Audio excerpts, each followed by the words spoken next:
Hey there everyone, this is Bob Martin, the RC sub guy with the Nautilus Dry Docks. If you follow my channel, as I sincerely hope you do, you'll have seen the build log of a very unique submarine from a 1960s era fantasy TV series. I'm happy to say it's done. It had its maiden voyage at the pond last Saturday. It's time to give you a guided tour.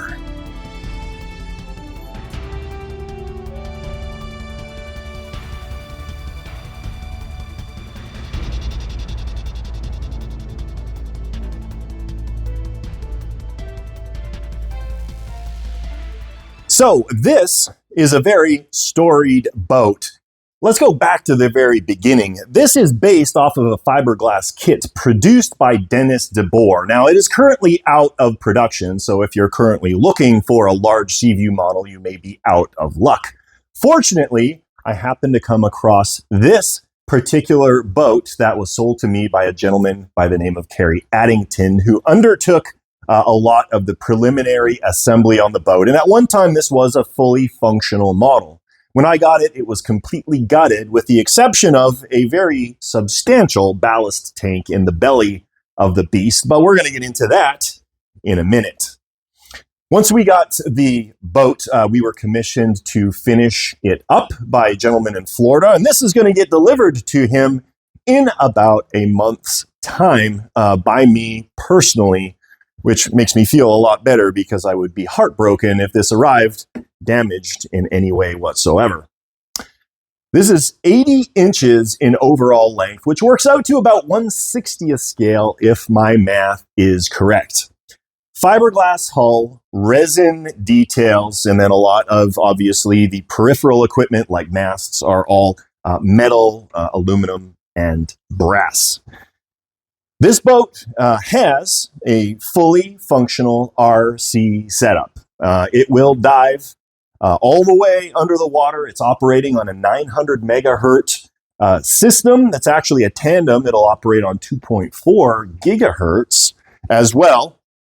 Full LED lights and a full control room interior. And what that really means is even if you're not operating this boat as a functional RC model, it makes an absolutely stunning display model. Let's take you on a tour of the boat, bow to stern, and I'll show you how it all works. All right, like I said, let's start up at the front there. First thing you're going to notice is some pretty darn bright LED lights. And there's the bow light right here, and there's also some underneath that are quite bright as well. The big thing about the front, and I need to make a big shout out to Logan, who did all of the work to paint this incredible interior. If you take a look inside there, everything is rendered out, including a scale crew. So going to the back here, we've got a separate deck area. So this is a removable deck. And that is where the hull is split for access to the interior. We have a fully detailed sail area up on top here, removable periscopes and radar mast. This center one you can see is a little bit higher than the other ones. And if you look closely, right in the very top there, that is actually the intake for the low pressure ballast system that is the primary ballast system for this boat. Moving back, you can see a couple of these silver vents right here, and these are actually fully functional. I'll show you this in a moment, but these are actually plumbed to the ballast tank, so when you're diving the boat, this is where all that ballast air is ejected, so as you're diving, you get a stream of bubbles coming out the side of the boat. It makes for a really, really cool effect. Moving to the back here, you can see all of the details of the missile deck, the rear vents for the ballast tank. There's 4 altogether, by the way. There's a little functional hatch here. I don't know, maybe eventually one day the owner wants to put some secret button or something underneath there, but for now it's just a cool feature. Here is where the access to the interior takes place. So this is just a thumb screw that unscrews, and I've also made a convenient little spot to hold it so you don't lose it, which is actually incredibly important. Coming to the back area here, you can see custom 3D printed intakes, these gills for the nacelles. And then in the back here, you can see the fully functional triple rudder system and the embedded dive planes.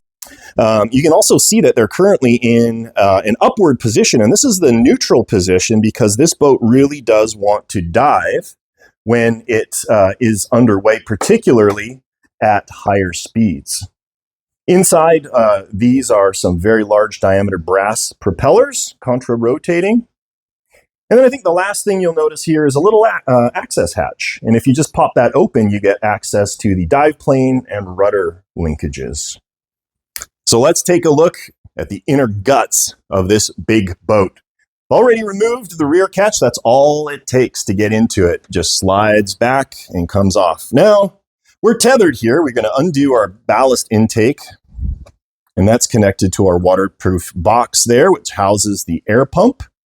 We've got our our servo connection for the Fairwater planes, and then we've got our LED light connection for our LED lights. And then you can see that's nice and bright, and forward, port and starboard, and then a flashing navigation beacon on the back there. Just going to lay this down because I don't feel like undoing the connection for the LED lights. Now let's take a look at all of the guts here. We've got a big block of foam that goes behind the control tower, and that is fully removable. So the control room is completely removable very easily. Just a thumb screw right here, you loosen off. The foam block drops through the flying sub bay in the bottom, and then you have two bolts that unscrew the control tower, and you got it out for maintenance or upgrades or whatever it is you want to do. This is the main control box, and it just drops in place and is velcroed down. One thing that I did that I thought was pretty cool, if I do say so myself, these Velcro straps usually always get in the way when you've got a cylinder or something, but I put magnets in place. So you can see if I let this go, it just snaps to the side of the hull, and that allows you to drop the watertight box into place without having to fish these Velcro straps out from underneath it. For connections, we've got the motor connection, this big waterproof connection, the main power connection, and then servo connections, which run through these waterproof connectors here. And last but not least, which isn't currently plugged in, is the connector for the high pressure gas emergency blow system. But we'll get to that in a second. So we've got input and output for the ballast system. The air pump is inside there. And then the other thing sticking out on the top, you can see these little whiskers. These are the 2.4 gigahertz antennas. So when this model is surfaced, you get tremendous range, like a mile, realistically. When it drops below, the 900 megahertz antenna kicks in immediately, seamlessly, and you have uninterrupted control when it's fully submerged. So there's no antennas sticking out up over here, no connections to make up for that. The other thing I want to mention what I did here, you see these little brass pins on the latches. So what you can actually do is pull these back, and then the entire lid opens up and you can check things really quickly. But most importantly, when you're done running, you can just open this up and vent the interior. So if a couple of drips of water manage to make it in, you can open it up and vent it without having to remove the entire box, which is really not a big deal. It's literally 30 seconds worth of work. But if you don't have to do it, why would you do it? Moving back here, we've got a combined, I believe this is a 4,400 milliamp hour battery pack, nickel metal hydride. That's fully waterproofed and fully removable. Just slips in and out here. It's in a nice little package. I will say that based on my experience with this at the pond, this only really gives you a solid maybe 20 minutes of runtime before you're going to want to recharge or swap the battery pack out. Moving to the back here, we've got these little tower majiggers here. These are the vent solenoids for the ballast tank. So the ballast tank actually goes from this point here, and if we zoom out, we can see it goes all the way back here. It's about 30 inches long. And like I said, this was in place when I got the submarine. I just want to talk about this a little bit. The previous owner, Kerry Addington, was pretty emphatic that the only way a Seaview should operate is if it can get up to the proper surfaced water line, which for the movie and the TV series was a ridiculously high, like halfway up the boat. In real life, no submarine would ever surface to that level or ever be able to surface to that level. Your ballast tank would basically take up 3/4 of your submarine and your people would be living in closets the whole time. That said, I elected to continue down this path, which in hindsight, I greatly regret doing because it turned out to be a major process to get this all trimmed out properly, but we did it and we got video evidence of it. So let's continue back here. We've got our high pressure emergency blow system. Now this is butane based. You fill it up, you charge it up here. And then this solenoid valve is what will pop or open the connection and blow into the ballast tank. So if you ever get too low for the intake to be able to bring the boat up, or if you just really want to get up in a hurry, you can kick the emergency blow and it will bring it back to the surface. Which also, by the way, will automatically blow with the fail-safe system in case of loss of signal, which is really important. At this time, I'll also mention that the boat is ballasted slightly positively. So just the top of the tower sticks out of the water. That's a safety consideration, and it also helps with the performance. Moving in the back here, we got a lot of flotation foam for stability when submerged. This all comes into play when the boat is submerged. You can see the top of the tank is right about here, and that is the surfaced water line. So you don't want your ballast tank to be above your surfaced water line. It should always be below. And you can see the plumbing. There's the outlet that goes out the hull and to the little vents on the outside.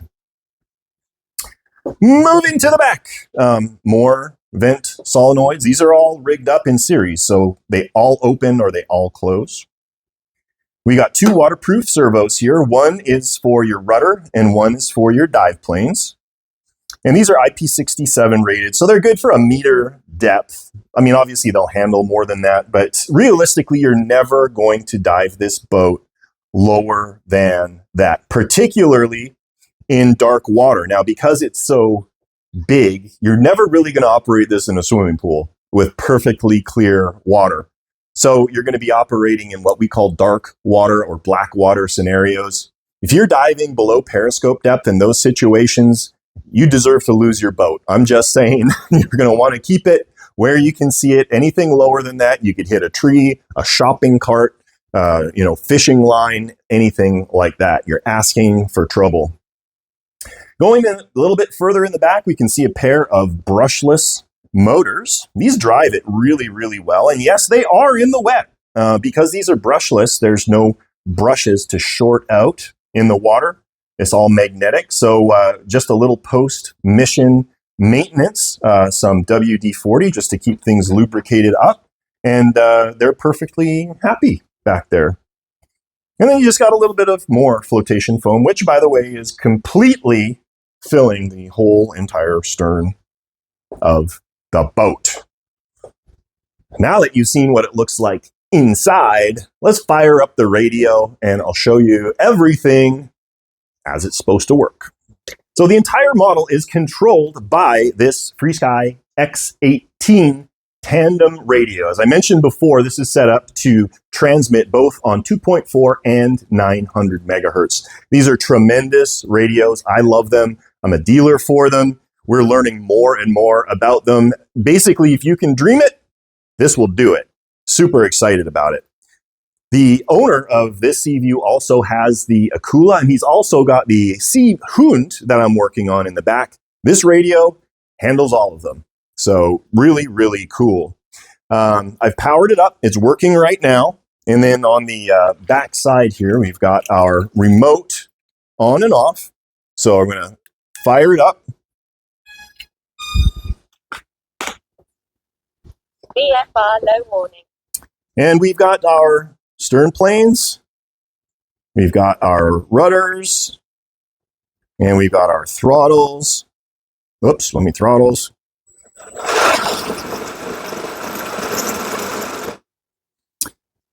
Couple of things to note here. If we just look underneath, this is the secret sauce to this whole thing. This entire area here is open to the water. So when those motors go into reverse, it actually manages to blow that water in a reverse direction. These gills are just not large enough to allow sufficient water flow to power those high-powered brushless motors. So that's the secret sauce. And Dave Merriman was actually the individual who put me onto that based on his little 39-inch Seaview models, the secret sauce to that little boat. Coming forward, we've got our forward dive planes, or fairwater planes, I should say.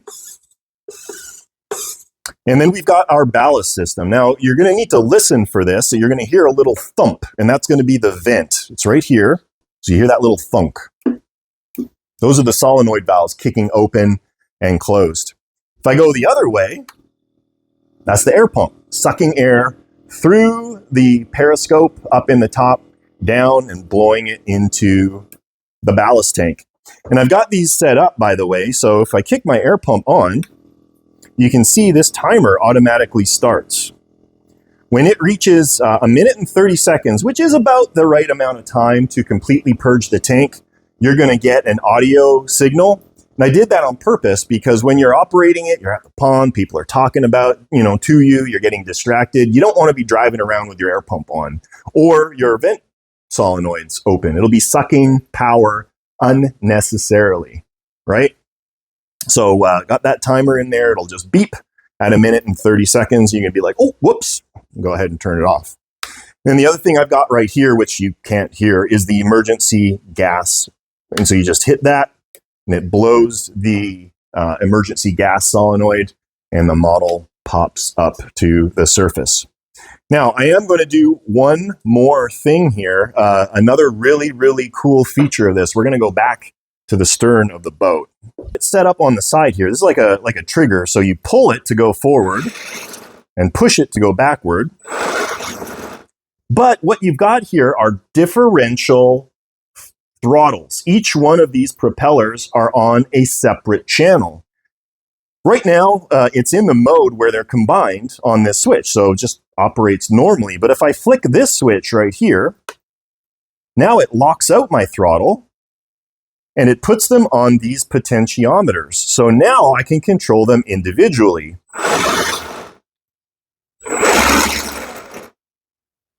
Now, what that allows you to do in functional application, once you get good at it, you can actually pull this boat around in its own body length as the propellers push and pull at the same time. So that's a really cool feature, all mixed here in the radio, and engages just with that little switch right there. What we need to do now, though, is show you how this thing performed at the pond, which just happened this last Saturday. What you'll find, or what we found, is when we first put it in the water, it's pretty unstable. So we put it in the water, we vent the tank fully, it goes all the way down, nice and easy, and then you pull it back up, and it's, for whatever reason, a little bit more stable when surfaced. It is never going to be a very stable surfaced boat because it's sitting so high up out of the water. It's ridiculous. But all that said, it looks exceptionally cool on the surface with all of that freeboard, just like the movie and the TV series. The water level is at about the level of the windows, which is just crazy to me. Has actually a pretty good turning radius. And the reason for that is that those propellers are driving water directly over the rudders. So as soon as you engage throttle, you got that prop wash over the rudders, and so you've got immediately control over the yaw of the boat. Same thing for the dive planes. It won't turn, exceptionally quickly unless you do play around with those differential throttles, but it's certainly not something crazy despite the length of 80 inches. You don't need an acre to turn it around. Where this boat really shines, though, is in submerged operation. It is an absolute dream to operate fully submerged. It did not exhibit massive tendencies to nosedive. I think those stern planes really managed to counteract a lot of that. Where this wants to be, though, about half throttle, and it'll cruise around at periscope depth all day with zero inputs necessary from you.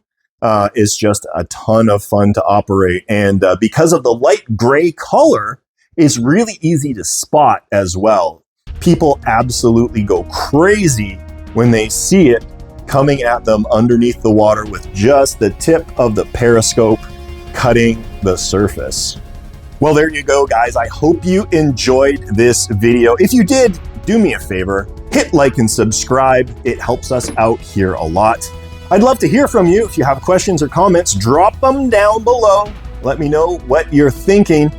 You can also reach out to me anytime, bob@nautilusdrydocks.com. I want to make a little throw out here on a somewhat related project. I'm working with my good buddy Frank to bring a new Seaview kit to market. It'll be huge, 8.5 feet in length. If you're an RC nut or just a huge fan of the show, that is going to be the epitome of a model that you're going to be after. Make sure you subscribe to my newsletter on my website at nautilusdrydocks.com, and you'll be the first to know when that thing drops, which should be next couple of months. So coming up soon.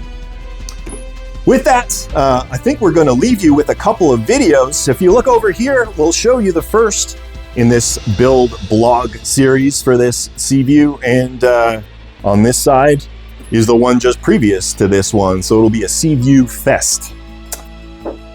You have a great day. Again, this is Bob Martin, the RC sub guy with the Nautilus Dry Docks. We will catch you next time.